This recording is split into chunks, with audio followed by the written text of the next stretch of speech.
저는 퓨처스쿨러에서 프론트엔드 개발자로 일하고 있는 김범서라고 하고요. 이게 제가 좀 생뚱맞긴 한데 전에 이제 풀스택도 했었으니까 갑자기 이런 자료를 이제 설명드리는 게 좀 왜 프론트엔드 개발이 뭐 이런 걸 설명하고 있어라고 생각하실 수도 있는데 그래도 이제 좀 여러분들한테 도움이 될 수 있을 것 같아서 이 자료를 준비를 했고요. 그냥 시작하겠습니다. 네,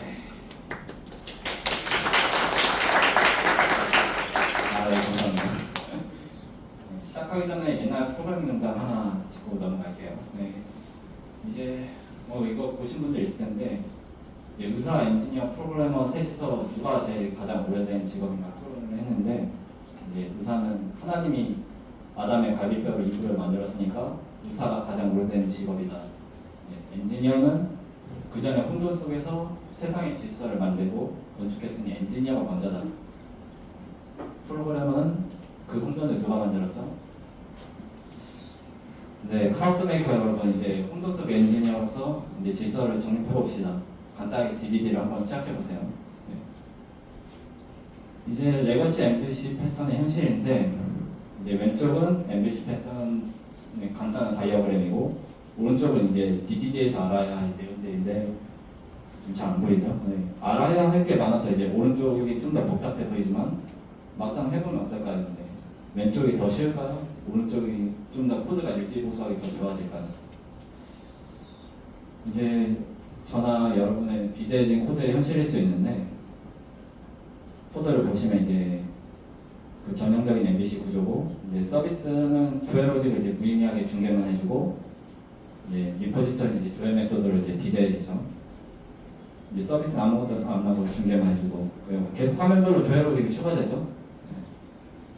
이제 보시는 것처럼 이제 유저 엔티티는 아무 로직도 없이 단순히 데이터만 가지고 있는데 이걸 이제 에너믹 도메인 모델이라고 하는데 이제 저도 처음에 많이 이랬습니다. 이제 잘 몰랐으니까 이제 이 점의 문제점 이제 왜 이러지? 상관없는데 이점 코드를 보시면 이제 일단 문제점을 정리했을 때 다음과 같아요. 리포지토리의 조회 로직이 집중되고 서비스에 의미 없는 중계가 일어나고 도메인 모델이 아무것도 하지 않죠. 그럼 이걸 어떻게 계산해야 될까요? 일단 해결책까지 가기 위해서 몇 가지 개념들의 설명이 필요한데 모든 개념이 이 시간 동안 설명드릴 수 없으니까 좀 빠르게 설명드리고 좀 넘어갈게요. 이제 DDD의 핵심 개념 중 하나가 어그리게이트인데 발음이 에그리것이 더 맞는 것 같기도 하고 저는 이거 좀 편하게 부르는데 어그리게이트라고 부를게요. 이제 제일 먼저 소개해드릴 건 어그리게이트고 데이터집 합체면서 이제 여러 엔티티나 밸류 오브젝트를 소유할 수 있어요. 이제 함께 변경돼야 하는 것들을 경계고 ACD의 트랜지션 그 경계라고 보시면 돼요. 소유와 참조가 구분되는 경계입니다. 이제 비즈니스 규칙을 보장하는 단위이면서 이제 마틴 파로가 이제 말을 했을 텐데 이제 몽고DB에서 저장하는 다큐멘트가 어그리게이트에 가장 가까워요. 설계 예시를 보면은 예시를 보시면 아시겠지만 주문이라는 도메인을 이제 주문 상품, 주문자, 금액 등 여러 요소로 이루어져 있는데 이런 요소들을 하나의 단위로 묶어서 비즈니스 불변성을 보장하도록 해요. 보시면 이제 소유와 참조를 구분하는 경계가 있다는 걸 아실 수 있죠. 이제 오더 아이템을 이제 주문이 소유를 하고 그 커스터머 아이디는 이제 참조만 하고 그런 식으로 이제 구현이 됩니다. 작성 시 주의 점은 너무 크게 설계하면 안 돼요. 이제 커스터머니까 모든 주문, 모든 리뷰를 소유하니 하나에 밀어넣자도 말이 안 되잖아요. 정말 이제 비즈니스 로직과 긴밀하게 연결되어 있거나 데이터가 제거될 때 함께 제거돼야 하는 경우에 소유하도록 해야 돼요. 일단 간단하게 어그리게이트 개념을 설명드렸는데 앞에서 설명드렸던 레거시 MVC 문제 좀 해결하기 위한 빌드업이라 이해해 주시면 될 것 같습니다. 일단 넘어가겠습니다. 일단 넘어와서 그럼 갑자기 DAO랑 리포지토리가 무슨 차이인지 말씀드려야 하는데 ORM에서 제공해주는 리포지토리와 이전에 DAO를 사용해보셨다면 차이가 없다고 느껴지실 수도 있어요. 근데 DDD에서 말하는 리포지토리는 다릅니다. DAO는 좀 더 이제 데이터 중심적인 사고로 보시면 되는데 데이터의 경계 없이 자유롭게 조회할 수 있는 CRUD 클래스라고 보시면 됩니다. 테이블과 1대1 될 수도 있고 조인해서 여러 테이블을 조회할 수도 있어요. 그리고 화면만을 위해서 한방 쿼리로 여기저기 화면용 데이터를 가져오실 수도 있죠. 그럼 리포지토리는 뭘까요? 이 리포지토리 패턴은 정말 어그리게이트를 CRUD하는 저장소예요. 정말 딱 어그리게이트에 대한 책임만 있습니다.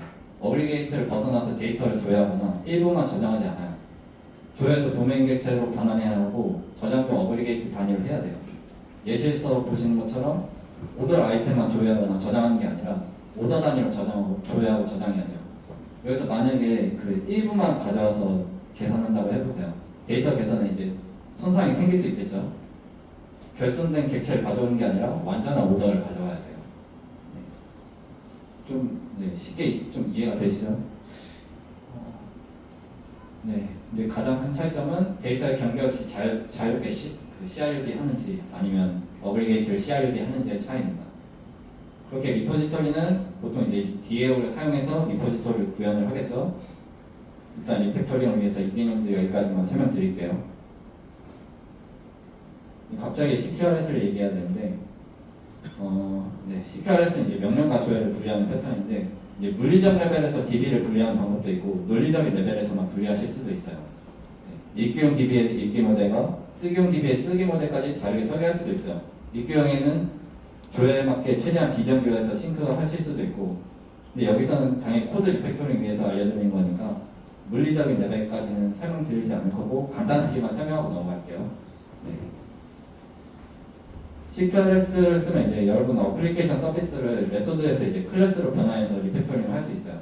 요즘 이게 AI 때문에라도 굉장히 중요한데, 왜냐하면 이제 AI가 코드까지 안 보고도 파일 목록만 보고 이 어플리케이션 무엇을 할 수 있는지 알아요. 여러분도 그렇고 이제 이걸 스크리밍 아키텍처라고 하죠. 소리치는 아키텍처. 요즘 인풋 토큰 개수를 줄이는 게 AI에 최적화의 중요한 목표잖아요. AI 에디터 다들 이제 써보시겠지만 AI도 이제 똑같이 뭐부터 해요. 여러분 프로젝트에서 파일 목록 인덱싱 하거나 직접 ls 명령을 실행해보고 이제 그래도 없으면 이제 파일 검색을 해서 찾죠. 그래도 없으면 그때 파일 내용을 검색해봅니다. 이제 사람하고 똑같아요. 근데 구현체 커맨드 쿼리 이벤트 핸들러에 대해서는 이제 라이브러리를 쓰실 수도 있고 직접 구현하실 수도 있는데, 일단 이것들을 활용해서 리팩토링 어떻게 하는 건지 보여드리는 게 목표이니까 넘어가겠습니다. 근데 이제 별거 없는데 이 지식을 활용해서 정리해 볼게요. 이제 리마인드 했을 때 기존 MVC 리포지토리의 함정인데, 이제 DDD에서 말하는 리포지토리에서 비대해지면서 이제 책임을 벗어나는 게 있고, 이제 의미 없는 서비스의 중개 역할이 있어요. DDD에서 말하는 리포지토리는 이제 보통 비즈니스 로직에서 사용하는 것이고 일반 UI 조회를 위한 게 아니에요. 이제 임시 해결책으로는 이제 CQRS 플러스 DAM으로 이제 문제를 해결할 수 있는데, 리포지토리는 이제 비즈니스 로직과 관련 없는 UI 로직은 전부 빼버리고 쿼리 핸들러에서 DAO를 사용해서 조회를 해요. 코드는 이제 프리즈마인데 타입 ORM이면 뭐 엔티티 매니저가 될 수도 있겠죠. 그리고 이제 조회 로직이 추가되더라도 리포지토리는 이제 어그리게이트를 다루는 책임만 집중할 수 있어요. 네. 그리고 이제 조회가 추가되더라도 전체 코드는 증가할 수 있어도 중요한 도메인의 코드들의 길이가 길어지지 않아요. 이제 그렇게 되면 AI나 사람이나 중요한 부분에 집중할 수 있겠죠. 근데 이제 서비스를 안 거쳐도 되나요? 아까 이제 컨트롤러에서 바로 쿼리 핸들러를 호출해도 되나? 이제 조회 로직이 서비스를 안 타고 이렇게 호출해도 되나요? 네, 하셔도 됩니다. 조회 로직이 적다면 쿼리 핸들러 대신에 컨트롤러에서 DAO를 바로 호출해도 돼요. 근데 이제 다만 그건 이제 컨트롤러가 비대해지기 때문에 쿼리 핸들러를 분리하는 걸 권장을 합니다. 근데 이미 우리는 더 극단적인 방식으로 잘 사용하고 있죠. 최근 다시 돌아가고 있는 접근 방식이 UI와 조회의 밀접성이죠. 이제 그래프QL 철학은 이제 아예 프론트엔드에 UI 로직이 포함이 되어 있고 그래프QL은 그걸 이제 도와주기만 하는 그런 역할이라고 보면 되고, 리액트 서버 컴포넌트의 접근은 이것도 마찬가지로 UI와 데이터 조회의 공동 배치가 일어나고 있죠. 마치 이제 요즘에 PHP라고 까이는데 그냥 마냥 틀린 건 아니긴 해요. 이제 이 방법이 마냥 틀린 건 아닌데, 왜냐하면 응집도의 관점에서 이제 보면은 관련된 것들을 함께 두는 그 의미가 있기 때문에 네, 유지보수성에서 좋아요. 결국 PHP나 JSP나 ASP나 결국 계속 유지보수할 수 있었던 것도 결국 이런 이유가 있었기 때문에 가능했다고 생각을 합니다. 일단 조회 로직까지는 정리하는 방법에 대해서 공유를 했는데 이제 비즈니스 로직으로 넘어갈게요. 좀 말이 빠른가요? 네, 네, 넘어가겠습니다. 이제 항상 나오는 어플리케이션 서비스의 현실인데 네, 여러분이나 저나 많이 보는 레거시 코드죠. 어플리케이션 서비스의 모든 비즈니스 로직이 있죠. 코드를 보시면 이제 주문 생성을 할 때 뭐 주문 항목에 비례하는 거 체크하고 이제 주문 계산을 하고 할인 계산도 서비스에 있고 도메인 객체는 이제 단순 데이터 홀딩만 하고 있죠. 이제 전형적인 이제 빈약한 도메인 모델의 증상이면서 되게 쉬운 문제인데 일단 이 쉬운 죄송해요. 일단 이 쉬운 문제인데 어떻게 분리해야 될까요? 비즈니스 로직을 이제 어디에 둬야 될까요? 네. 당연히 이제 도메인 중심으로 리팩토링을 해야겠죠. 당연히 어그리게이트나 엔티티의 비즈니스 로직을 책임지게 해야 돼요. 객체는 자기 자신을 책임지고 있어야 되죠. 응용 서비스가 직접 프로퍼티를 계산하게 두면 안 돼요. OOP 원칙에 따라 객체가 자신의 형태를 스스로 관리하게 코드를 이제 변경해야 됩니다. 이제 어플리케이션 서비스를 제거하고 근데 이제 커맨드 핸들러로 일단 메소드를 이동시키는 걸 권장을 할게요. 이제 원래 응용 계층은 얇은 조정 역할만 해야 돼요. 여러분 코드에서 네, 조회하고 수정하고 저장하고 이벤트만 발행해야 되는데 여기서 프로퍼티 내부까지 이제 수정을 하면 안 돼요. 이렇게 일단 커맨드 핸들러를 일단 분리하면은 일단 아까 쿼리 핸들러를 일단 분리한 것처럼 어플리케이션 서비스가 아니라 여러 개의 이제 작은 서비스 클래스로 분리가 돼서 관리가 쉬워져요. 이제 어플리케이션 서비스 내 메소드끼리는 이제 대부분 서로 연관이 없기 때문에 분리해도 거의 문제가 없어요. 근데 이제 여러분이 비즈니스 로직이 묶여있는 프라이빗 메소드를 구현하신 케이스도 있을 거예요. 이건 일단 뒤에서 설명을 드릴게요. 이제 여기서부터 좀 어려울 수 있는데 여러분이 리팩토링 하다 보면 응용 서비스에 로직이 필요한 것처럼 보일 수도 있을 때가 있어요. 이게 비즈니스 규칙이 해당 객체의 책임은 아닌데 명백한 룰이고 단순 조정자인 핸들러에 넣기도 좀 애매할 때가 있어요. 네. 그럴 때 도메인 서비스를 사용해야 되는데 어렵습니다. 이게 저는 처음에 해석을 잘못해서 이게 좀 납득하기 어려운 것들이 많긴 했어요. 이게 룰 위반처럼 보일 수 있는 것들이 있는데 설명을 드릴게요. 네. 이제 언제 로직이 도메인 서비스에 들어가고 어그리게이트나 엔티티에 들어가야 될까? 일단 단위 어그리게이트 내부 상태만 다루면 엔티티 밸류에 넣어야 되고 둘 이상의 어그리게이트면 이제 도메인 서비스 후부분입니다. 네. 도메인 규칙이지만 상태를 갖지 않으면 도메인 서비스에 적합하고 이제 순수 계산 판단이 아니라 웹 IO까지도 필요하다. 도메인 서비스가 될 수 있어요. 이거 좀 이따가 좀 설명을 더 드리긴 한데 행동하기 쉽습니다. 행위 주체가 모호하다. 환율 계산 통화 변환, 다수 창고 관체 배치. 엔티티 밸류에 넣기가 좀 불가능할 땐 도메인 서비스입니다. 네. 두 계좌의 잔액을 이제 변경해야 되는데 어떻게 보면 한 어그리게이트가 소유하기 적합하지 않은 로직일 수 있죠. 네. 그래서 두 계좌의 잔액을 변경하고 리턴만 해줍니다. 그런 이제 코드 예시고 이제 환율 계산 예시인데 이제 행위 주체가 없는 비즈니스 로직이에요. 이제 보시면 현재 돈의 환율, 대상 돈의 환율, 시간을 주입해서 현재 환율을 가져와서 이제 계산하는 서비스예요.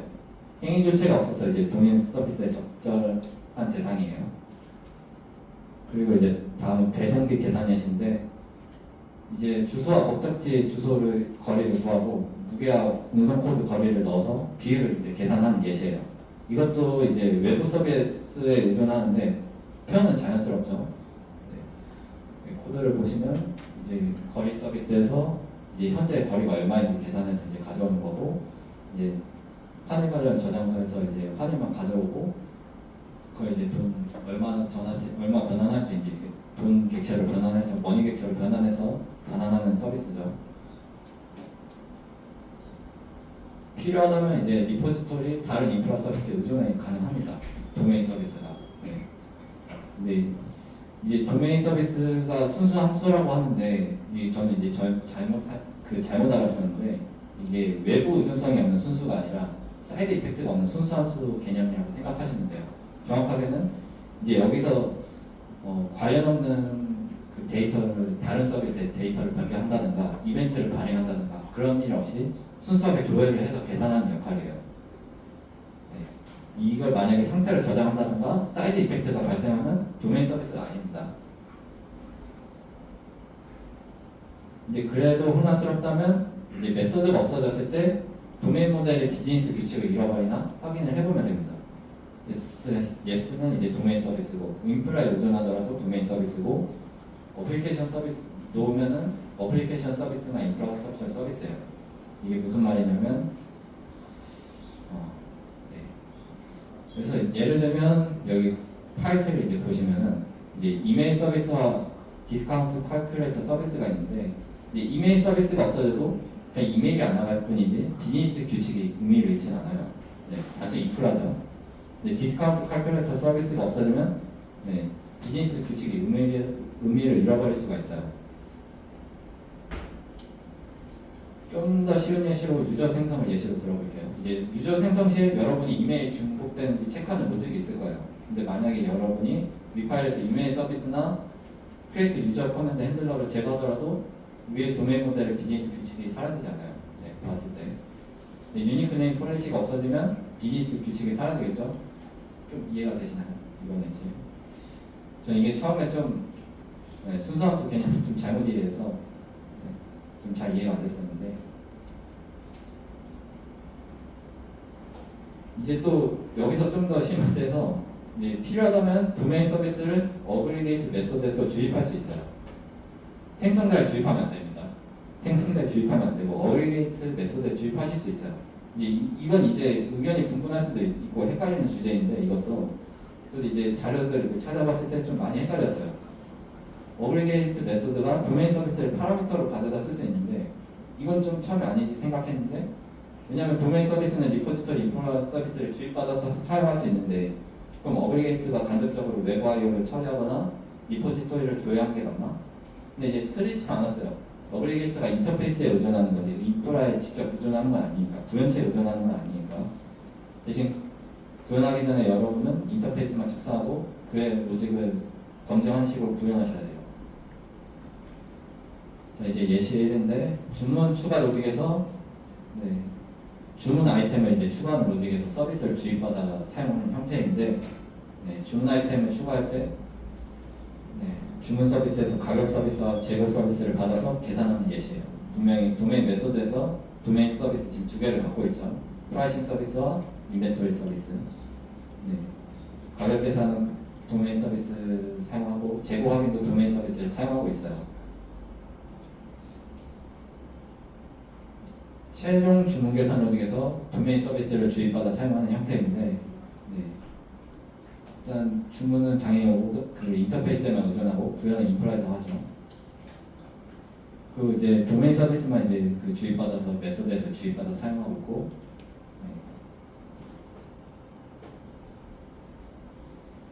좀 더 직관적으로 쉬운 예시로는 유저 생성 시에 이메일 중복 체크 로직에서 도메인 서비스를 주입받아 사용하는 형태예요. 이메일 중복 체크 정책 인터페이스로 표현되고 있죠. 이제 좀 거부감이 들 수도 있어요.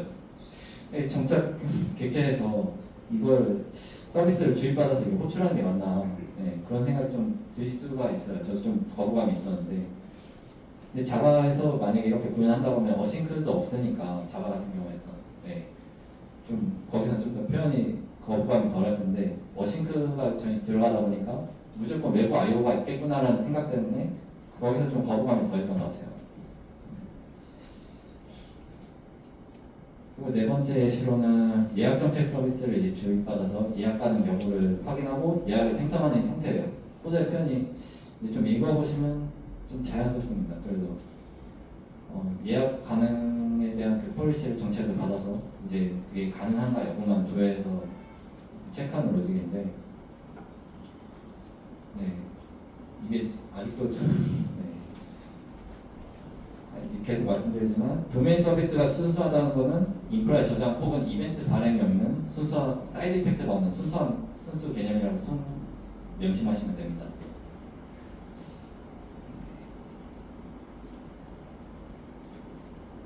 일단 그리고 그 다음에 이제 설명드릴 거는 인프라 엔티티와 도메인 엔티티를 매핑하는 그 내용인데 수동 매핑이 필요할 수도 있어요, 여러분이. 네.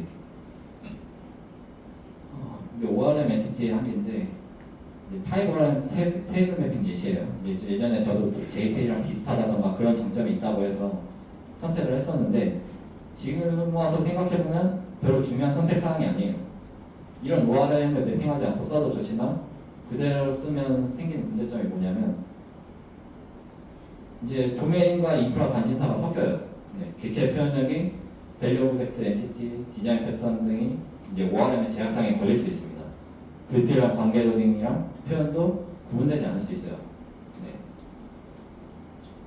도메인은 인프라에 대한 로직과 관련 없이 비즈니스 로직에 집중해야 되는데 여러분 이제 이 코드처럼 DB가 없기 때문에 빠르게 테스트해보기 좋죠. 네. 그리고 나중에 실 구현 시 리포지토리나 맵퍼 클래스에서 수동으로 매핑하시면 됩니다. 이제 수동 매핑의 전략의 장점은 도메인 개념의 표현을 풍부하게 가져가고 ORM의 제약상을 이제 묶이지 않는 건데 여러분은 이제 객체 제한 프로그래밍으로 비즈니스 구현을 하는데 집중하실 수 있어요. 근데 이렇게 하면 오히려 코드부터 늘어나는 건 맞아요. 여러분은 이제 장단점을 잘 생각해서 이 방식을 할지 안 할지 선택하실 수 있어야 돼요. 그리고 이걸 하기 위해서 먼저 가져가야 할 원칙이 있는데 네, 세부상 이루기 원칙이라고 해서 여러분은 이제 비즈니스 먼저 이제 관심을 가져야 되고 기술은 나중에 구현하는 원칙이에요. 좀 더 자세하게 설명을 드리면 잘못된 접근인데 저나 여러분이 아마 가장 자주 하셨던 실수일 거예요.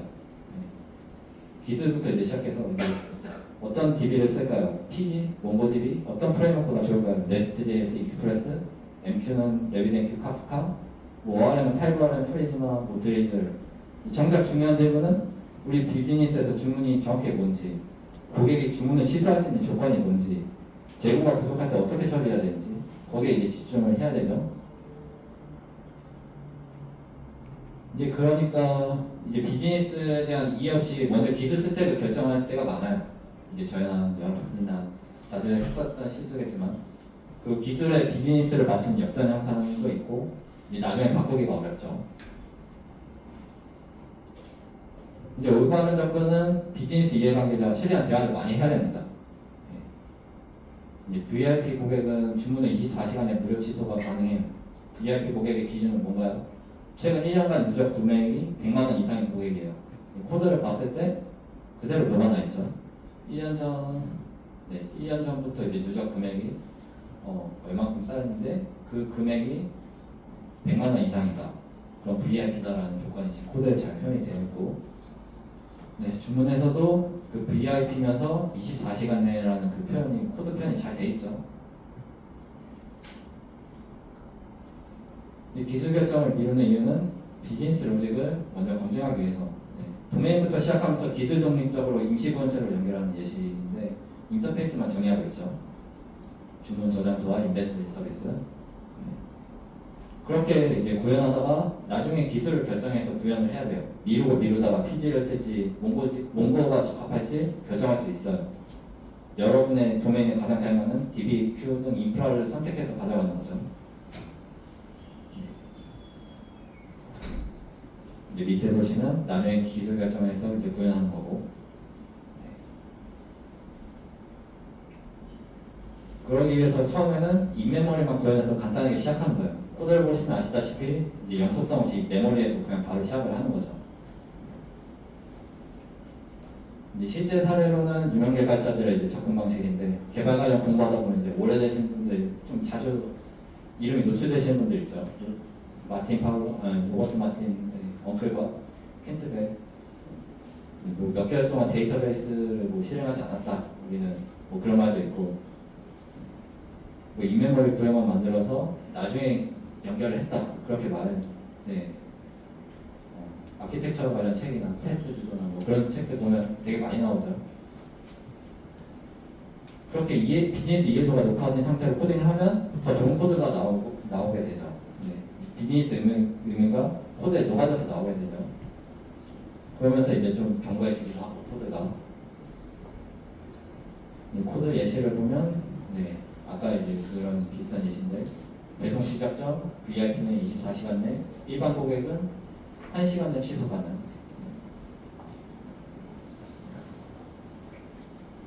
네. 일단 지금까지 이제 좀 시간을 많이 썼는데 지금까지 이제 DDD에 대해서 간략하게 설명드렸어요. 이제 어그리게이트로 도메인의 무결성 경계를 만들고 리포지토리가 무엇인지 좀 이해하셨을 거예요. 그리고 많은 개념들이 더 있는데 이걸 다 설명하기에는 너무 많은 시간이 걸리고 길어질 거라서 관심이 생기셨다면 한번 책을 찾아보시는 것도 추천을 드립니다. 최범규님 책 강추합니다. 네. 네. 이상이고요. Q&A 혹시 질문답 있을까요? 네, 마이크 갖다 드리겠습니다. 다시 한번 소개 부탁드립니다. 네, 안녕하세요. 아까 전에는 제가 소개를 드리지 못해서 지금 뒤늦게라도 드리겠습니다. 네, 반갑습니다. 저는 멜로랩 주식회사에서 서비스 개발팀의 주임 연구원으로 일하고 있는 풀스택 개발자 천지홍이라고 합니다. 네, 일단은 발표 너무 잘 들었습니다. 저희 회사에서도 일단 DDD를 이제 적극적으로 해서 사용하고 있었다 보니까 말씀해주신 것들이 좀 많이 와닿으면서도 또 궁금한 점이 생기고 또 기회가 되면 토론도 해보고 싶다라는 생각이 들 정도로 되게 좋았던 것 같아요. 일단 뒷부분에 그렇게 이제 그 중요한 개념들 DDD에서 정말 핵심적으로 그렇게 다루는 저희가 그러니까 DDD를 얘기를 할 때 주로 그 얘기하는 아까 전에 뭐 밸류 오브젝트나 엔티티나 에그리거트 그다음에 이제 뭐 바운디드 컨텍스트, 바운디드 맵 이런 것들을 뒤늦게 이렇게 말씀을 해주셨는데 네, 시간 관계상 크게 이제 설명을 하기에는 좀 부족했던 부분이 있었던 걸로 일단 이해했습니다. 근데 그 발표자님께 일단은 그 여쭤보고 싶은 게 하나 있다면은 그러면 그 DDD를 일단 여기서 이제 왜 그런 그 도입을 하는 게 좋은가라고 이제 발제를 하셨을 때 그 개발적인 그러니까 팀에서 그 개발적인 그 부분의 일종의 그 효용성과 그다음 또 생산성을 위해서 그렇게 적극적으로 이걸 도입을 하는 게 좋아서 이렇게 말씀을 해주신 건지 아니면은 DDD가 갖는 다른 의의들이 혹시 있는 건지 일단 궁금합니다. 그 의의를 하면은 예를 들면 이제 뭐 보통 도메인 이제 전문가나 아니면은 그 기획자랑 개발자랑 이렇게 모든 그 도메인과 관련된 사람들이 함께 어떤 그 문제를 해결하고자 하는 그런 관심사에 대해서 하나의 어떤 것들에 대한 그 기능들을 정의를 하고 그 기능들을 풀어나가기 위해서 도메인 모델을 수립을 하고 그다음에 여러 가지 뭐 서비스나 그런 그와 관련된 엔티티와 밸류 오브젝트를 정의하고 거기에서 에그리거트와 그 에그리거트의 진입점이 될 수 있는 에그리거트를 정의를 하잖아요. 그런 식으로 접근을 할 수 있는데 지금 이 발표를 통해서는 아무래도 코드적인 걸로 일단 얘기를 해주셔가지고 그런 부분에서 이제 개발적으로 이런 것들이 도입하면 도움이 된다는 정도로 그 의도를 가지고 이렇게 발표를 하시는지 궁금하고 네, 두 번째로는 그 보통 DDD 하면은 그러니까 레이어드 아키텍처도 같이 일단 사용을 하는 걸로 알고 있습니다. 그래서 레이어드 아키텍처를 사용해서 뭐 인터페이스나 아니면은 각 레이어를 이렇게 나누고 그 레이어마다 그 뭐 도메인이면 도메인 아니면 뭐 다오면 다오 이런 식으로 이제 정의해서 쓰는데 그런 것들은 여기는 따로 이제 언급이 되지 않아서 혹시 거기에 대해서도 백그라운드가 있는지 궁금합니다. 첫 번째 질문은 이제 좀 더 이게 비즈니스에 집중을 해서 구현을 하면은 더 좋은 코드가 나올 수 있다는 그 의의가 좀 더 크고요. 네. 근데 이제 정확하게는 비즈니스에 대한 결국 마지막 팀에서 말했던 세부상 미루기 원칙에서 말했던 게 좀 더 큰데 그게 비즈니스에 대한 이해가 있어야 여러분이 DDD를 할지 아니면 일반적인 전형적인 레거시 그 MVC를 할지 거기서 선택해서 구현을 할 수 있거든요. 사실 근데 거기에 대해서 선택해서 이제 구현을 할 수 있다가 가장 큰 의미라고 생각을 합니다. 네. 그리고 두 번째로는 제가 좀 긴장해서 지금 질문을 좀 놓쳤는데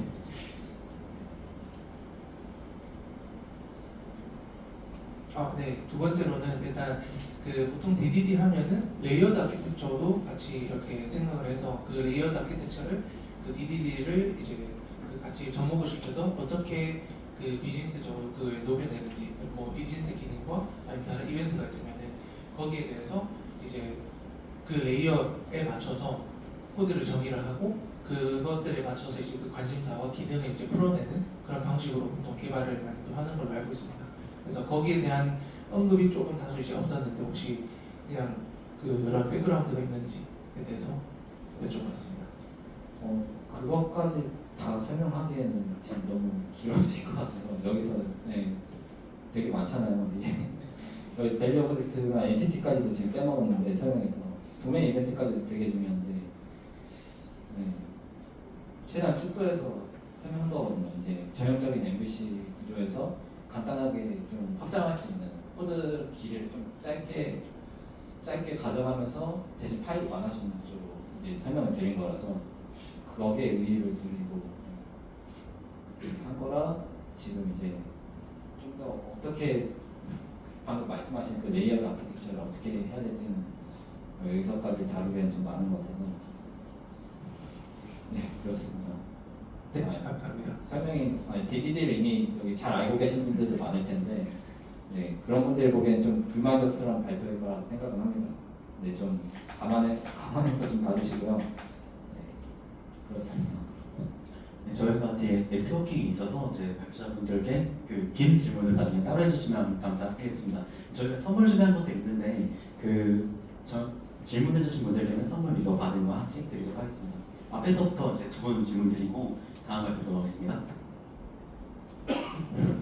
안녕하세요. 백인 전에서 들어갑니다. 제가 궁금했던 거는 DDD를 이제 팀에 도입했을 때 어려운 점은 없었는지가 궁금했는데요. 저의 경우에는 DDD 도입을 하면서 아무래도 DDD가 어느 정도 러닝 커브가 존재는 하잖아요. 그래서 팀에 도입을 하려고 했을 때 팀을 선택하는 게 좀 어렵더라고요. 그래서 팀한테 DDD 해보자라고 제안했을 때 어려움은 없었는지 궁금했습니다.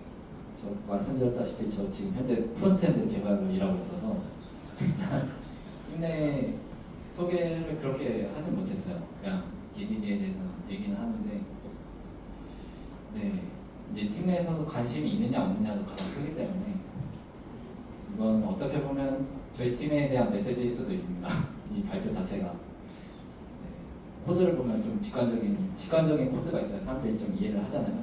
그래서 지금 이런 예시를 좀 덧붙여서 좀 많이 추가를 했고 근데 저도 이 부분이 고민이긴 해요. 제가 지금 백엔드 코드 지금 저희 팀이 자바스크립트를 쓰고 있는데 이제 코드를 봤을 때 이제 전형적인 테이블 주도 설계로 이제 되어 있고 이거를 피드백을 해야 되는데 근데 이제 이분들도 자존심이 있으니까 제가 이제 쉽게 언급은 할 수 없고 팀 내 뭔가 비즈니스 도메인에 대해서 먼저 좀 얘기를 했으면 좋겠는데 근데 그런 것도 이제 뒷전이고 그러다 보니까 뭔가 와닿을 수 있는 메시지가 필요할 것 같다는 생각도 있고 그래서 이런 발표도 한번 준비해보고 팀 내에서 발표하기 전에 또 여기다가 한번 꺼내본 겁니다. 그래서 한번 이제 그 방금 말씀하신 건 이제 제가 치러야 될 문제고요. 이제 제가 이제 부딪혀야 될 문제입니다. 근데 부딪히지 않고 끝낼 수도 있죠. 아무튼 도움이 될 만한 답변을 못 드렸는데 죄송합니다. 그 부분은. 한 번만 더 질문 받도록 하겠습니다. 네, 안녕하세요. 저는 DX랩에서 콘텐츠를 만들고 있는 개발자이고요. 조민혁입니다. DDD에 대해서 그냥 평상시에 어렴풋이 제가 프론트엔드 개발자다 보니까 그냥 어렴풋이 들었고 도메인 주도 뭐 하나 보다 정도로 생각은 하고 있었고요. 근데 이제 기존에 이게 맞는지 모르지만 컨트롤러, 서비스 레이어, 그다음에 레포지토리 해가지고 기존의 방식이랑 DDD 방법론을 썼을 때 짤막하게 이래서 좋아요 라고 뭔가 포슐레이션을 할 수 있는 멘트가 있다면 혹은 뭔가 표어가 있다면 어떻게 생각하시는지 좀 궁금합니다. 그래서 만약에 그게 뭐야? 해야 돼? 라고 하는 퀘스천 마크가 있으신 분들 저 말고도 좀 있으실 것 같은데 네, 그분들을 위해서 이러면 되기에서 좋아요 라고 하실 수 있는 게 있으실까요?